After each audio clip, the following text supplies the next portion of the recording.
More than 500 report sexual abuse during military medical examinations. Police say hundreds have come forward to report abuse in incidents across the UK between the 1970s and 2016. Detectives are encouraging anyone with information about sexual abuse during military medical examinations to come forward after receiving more than 500 reports.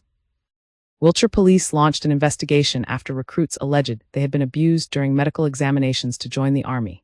The force said more than 500 people had now made contact to report incidents between the 1970s and 2016 across Britain.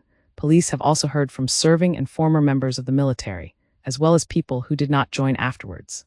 The investigation has been widened to include medical examinations for the Navy and Air Force. Detective Superintendent Darren Hannant said, "The number of people who have contacted us highlights the seriousness of the abuse being reported. My team and I are committed to engaging with each survivor and witness. We would like to speak to anyone who may have information which can inform our investigation. We recognize how difficult it can be to come forward with experiences like these, particularly when they occurred many years ago." He said the scope of the inquiry had widened to include anyone who has information about concerning behavior at military medical examinations to including civilians or those serving in any branch of the armed forces. "You do not need to be sure whether your experience falls within the scope of this investigation," he said. "Our team will assess any report and ensure it is handled appropriately. Any reports will be treated with the utmost sensitivity. Our officers will listen and support you. Our team will review every report carefully and in detail."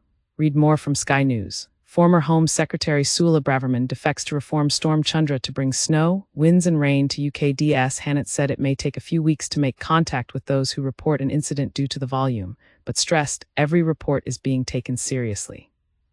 "The information you provide helps us understand what has happened and identify any steps we need to take to safeguard others," he said. Defense Minister for Veterans and People Louise Sanderton-Jones said those who serve or seek to serve our country deserve to be treated with dignity and respect at every stage, and encouraged anyone affected to come forward. "The scale of this response is deeply disturbing, but it highlights the courage of those coming forward to share these distressing experiences, and I want to assure every single person that their voice matters," she said. "I'm committed to rooting out sexual misconduct wherever we find it and fully support Wiltshire Police as it pursues this investigation with the thoroughness it demands."